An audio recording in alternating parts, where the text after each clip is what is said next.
Ô Vera, vamos trazer um outro tema aqui que dominou a nossa primeira hora do ponto final, que foi esse incidente em Belém, um incêndio de grandes proporções, atingiu a Zona Azul, que inclusive está com os trabalhos suspensos. O Leandro Gouveia está lá em Belém, traz mais informações ao vivo. Oi, Leandro, boa noite novamente.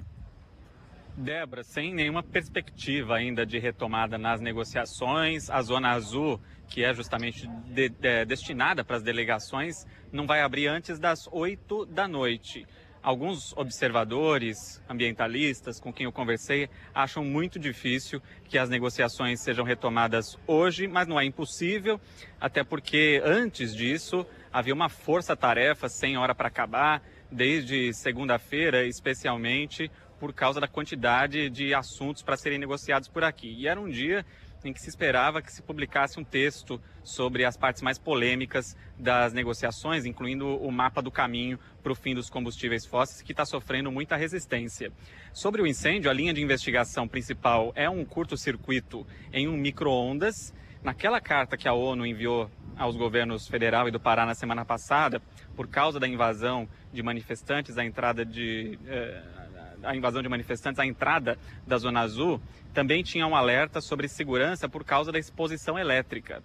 E o ministro do Turismo, Celso Sabino, estava por aqui na hora do esvaziamento da Zona Azul. Eu perguntei para ele se mais esse problema não era ruim para a imagem da COP. Ele primeiro ressaltou os pontos positivos da conferência, que de fato são muitos, mas ele minimizou o incêndio.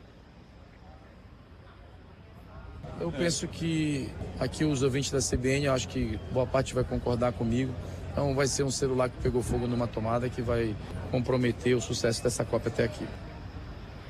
Ele cita celular porque também é uma das hipóteses que está sendo aventada, apesar de não ser a principal linha de investigação do Corpo de Bombeiros. Ele ressaltou também que a lona que cobre o pavilhão tem uma proteção contra incêndio, que isso não permitiu que o fogo se alastrasse. O prefeito de Belém, Igor Normando, publicou um vídeo dizendo que a COP30 continua e Belém vai continuar voando e sendo exemplo para todo mundo. O governador do Pará, Helder Barbalho, publicou uma nota ressaltando o rápido trabalho dos bombeiros, que apagaram o fogo em 6 minutos e que a ONU é responsável pela gestão do espaço. A organização da COP, Débora, divulgou que 13 pessoas foram atendidas por inalação de fumaça. Obrigada, Leandro Gouveia, pelas informações. A Nicole Gomes trouxe aqui mais cedo uma informação oficial de que o incêndio poderia ter começado a partir de um aparelho de micro-ondas. Várias coisas foram aventadas, né? Então, agora, neste momento, a possibilidade é que tenha começado, de qualquer forma, uma sobrecarga, né? No sistema elétrico, na estrutura elétrica do evento. Agora, Vera, o governo está minimizando o impacto disso na imagem da COP, na imagem do Brasil. O que você acha sobre isso?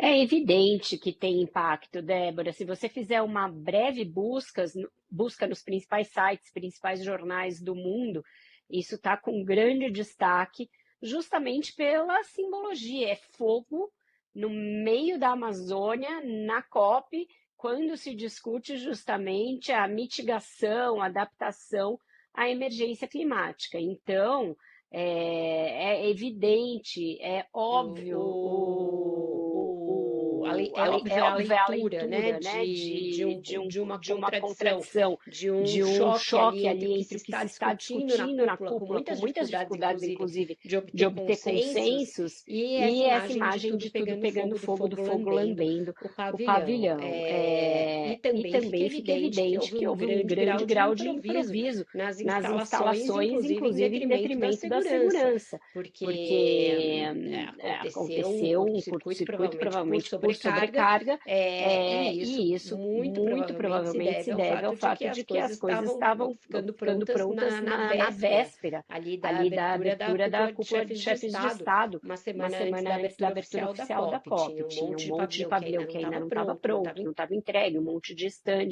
etc. E isso, durante toda a preparação dessa COP em Belém, foi um motivo de preocupação, o fato de que as coisas estavam demorando a ficar prontas. E aí tem o jogo de empurra tradicional, o governador falando que que a responsável é a ONU, etc.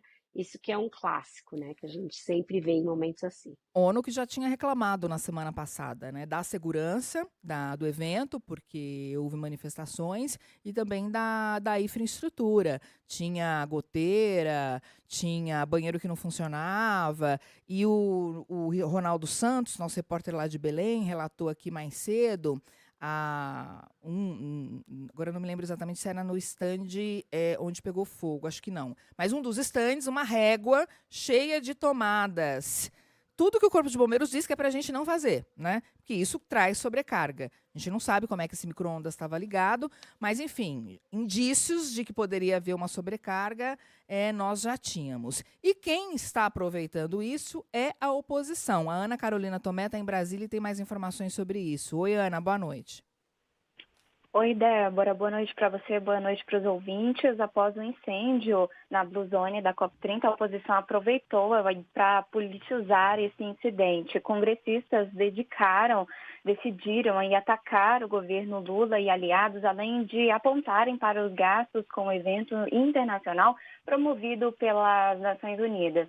Sóstenes Cavalcante, líder do PL na Câmara, criticou a situação, chamando o incêndio de vergonha internacional e um reflexo da desorganização do governo federal. A crítica foi feita nas redes sociais. Já o líder da oposição na Câmara, deputado Zucco, criticou o governo e a organização do evento.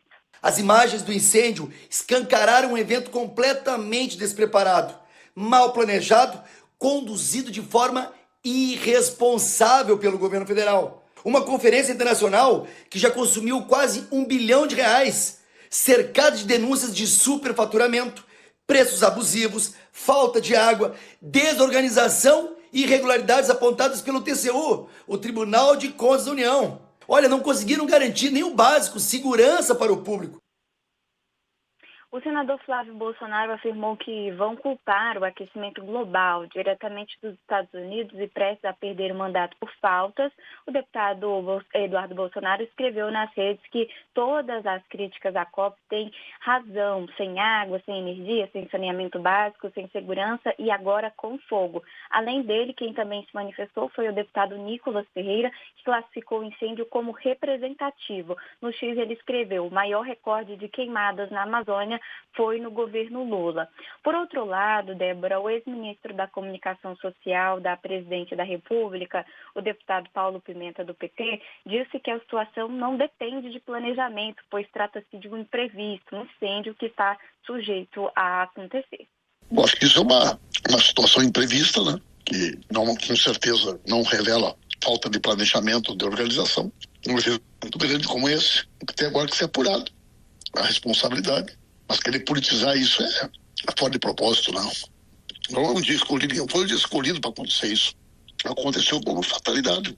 Ele tem agora que ser apurado a responsabilidade. Não sei se houve algum erro, e à medida que tem ocorrido algum erro por parte dos que foi contratado para cuidar dessas questões, as pessoas têm que responder por isso, não. O ministro do Turismo, Celso Sabino, afirmou que a estrutura da COP30 em Belém é feita de material anti-chamas e minimizou, afirmando que o incêndio poderia ter ocorrido em qualquer lugar do mundo. Volto com você. Obrigada, Ana, pelas informações. Agora, Vera, se foi uma sobrecarga elétrica, não dá para dizer que foi imprevisto, que foi fatalidade, né? A gente já esperava que a oposição fosse utilizar o evento, o incidente, para criticar o governo, e o presidente Lula ainda não se manifestou. Ele que voltou ontem a Belém justamente para tentar destravar as negociações, né? Exato. Tem uma dose de natural politização e é do jogo, mas tem também uma boa dose de desinformação aí na fala da oposição, né? Dizer que o maior número de queimadas na Amazônia ocorreu no governo Lula é desconhecer as estatísticas que mostram que o desmatamento e as queimadas têm caído ano a ano nos últimos anos depois do governo Bolsonaro, aí sim, quando a coisa ficou ali sem nenhum controle, porque as estruturas de comando e controle foram totalmente desmontadas, né?